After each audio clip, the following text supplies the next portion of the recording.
Bienvenidos alumnos de segundo año de Historia, segundo A y segundo F, a esta cuarta semana. Vamos a revisar las versiones e interpretaciones de la historia. En esta semana reflexionaremos sobre la existencia de diferentes versiones e interpretaciones de los hechos históricos.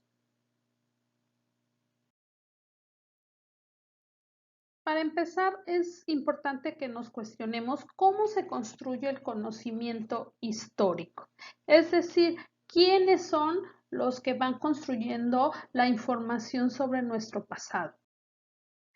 Son los historiadores. Los historiadores tienen la ardua tarea de reconstruir los hechos o acontecimientos que sucedieron en el pasado y luego nos ayudan a relacionarlos para entender procesos históricos más complejos. Para hacer su trabajo, los historiadores se basan en fuentes de información histórica. ¿Qué fuentes de información histórica existen? Bueno, hay de varios tipos. Tenemos los documentos escritos, es decir, aquellos documentos que se van guardando de aquellos hechos históricos que han pasado. Por ejemplo, las cartas, los acuerdos, las constituciones que se firman, incluso los diarios de periódico y algunas obras literarias. Iconográficas tienen que ver aquellas que se reflejan con imágenes como las pinturas, las fotografías que se toman de diferentes eventos, dibujos incluso, ejemplo, los códices, las fotografías que tenemos de nuestros caudillos, por ejemplo, de la Revolución Mexicana, etcétera.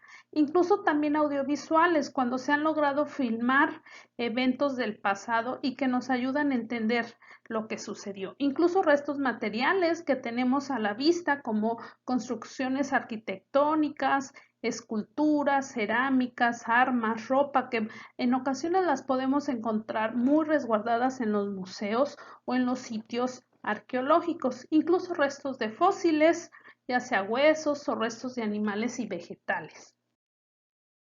Eh, Incluso estas fuentes históricas nos ayudan a darle diversas interpretaciones a la historia.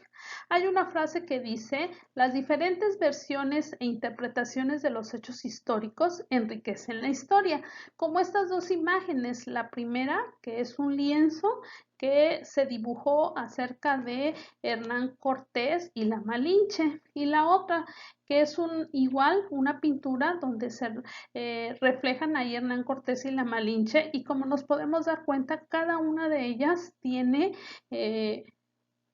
imágenes muy diferentes y cada uno pudiera interpretar de diferente manera. Para la historia, la memoria histórica es una herramienta fundamental para preservar nuestros antecedentes. ¿Y qué se entiende por la memoria? Pues la memoria es la capacidad que tenemos los seres vivos para recordar eventos del pasado. ¿Y qué relación puede tener la memoria con la historia? Pues existe una relación muy importante porque, bueno, la memoria, lo que ha pasado en nuestra historia nos ayuda a entender nuestro presente y a recordar para que jamás vuelvan a suceder ese tipo de hechos, incluso para festejarlos, ¿no?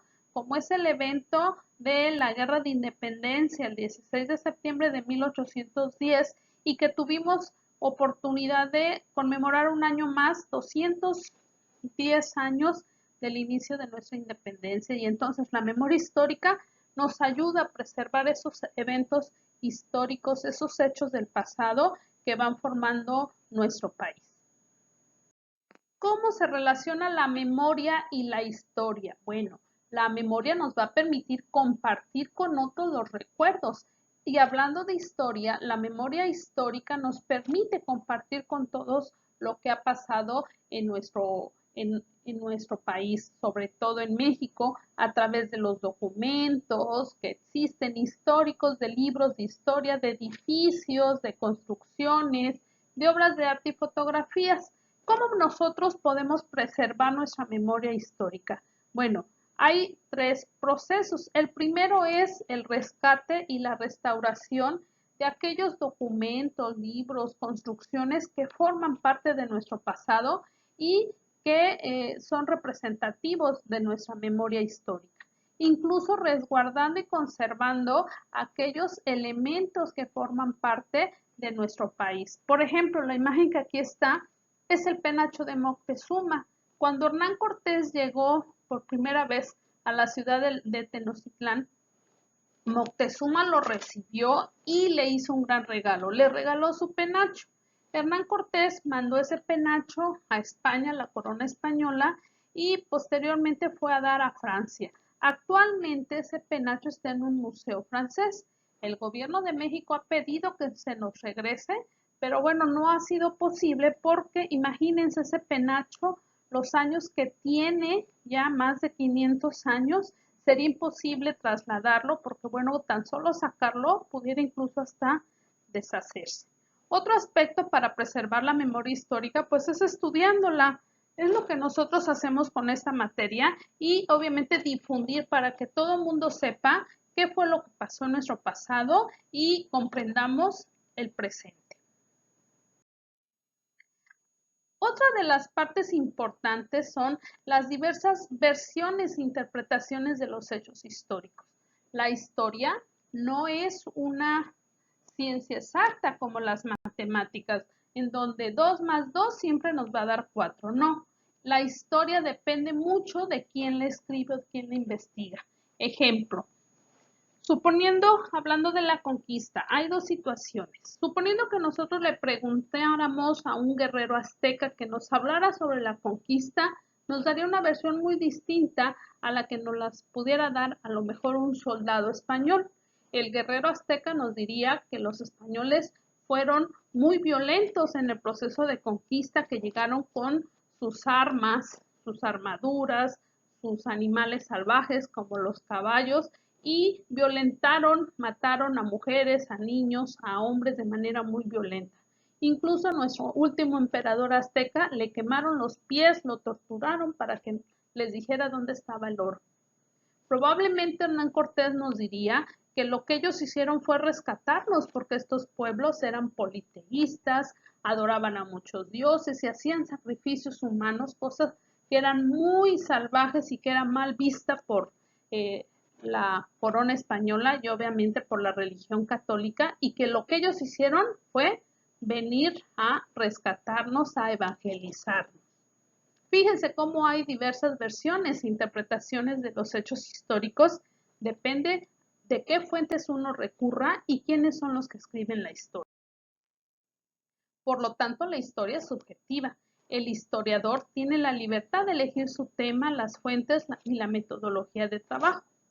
Obviamente, cuando nosotros leemos un documento que hable sobre la historia, hay que hacernos muchas preguntas, no hay que creer siempre todo lo que leemos, hay que ver cuáles fuentes fueron las que se utilizaron, cuál era el objetivo que perseguía al escribir y cuál es la formación personal del historiador. Con esto vamos a hacer la primera tarea, que se llama la memoria histórica y su preservación. Con lo que veas en el programa de Aprende en Casa 2 y con la lectura de tu libro de historia y lo que aquí vemos, vas a hacer un mapa conceptual en tu libreta que explique qué es la memoria histórica y su preservación. Puedes utilizar tu creatividad para hacerlo con letra bonita, con dibujos, con plumones, con colores. No olvides que tu mapa conceptual explique por sí mismo qué entendiste tú por memoria histórica y cómo preservarla. No olvides ponerle tu nombre, grado, grupo, fecha y título del tema. Le tomas una foto de tu mapa conceptual y lo vas a subir a Classroom en trabajo en clase. La tarea número 2 de tu libro de historia en la página 23. Vas a responder, vas a hacer la tabla que aquí se te indica y además vas a responder la pregunta 3. Todo esto lo vas a hacer en tu libreta. Le vas a tomar una foto a la tabla, a tu respuesta número 3 y lo vas a subir a Classroom en trabajo en clase. Y para confirmar que existen diversas versiones de la historia, la tarea 3 consiste en un relato de tu nacimiento. Le vas a preguntar a tu mamá, a tu papá, a tus abuelitos, a tus hermanos mayores, a tíos, que te digan cómo fue tu nacimiento, cómo fue el día en que naciste. De la información que te den, escribe en tu libreta un relato de tu nacimiento. Tómale una foto a tu relato y súbelo a Classroom en trabajo en clase. Espero que no te haya quedado dudas y muchas gracias por oírme. Es importante que cumplas con tus tareas en las fechas que se te piden. Recuerda, todas las tareas se entregan a más tardar el día viernes de cada semana. Muchas gracias.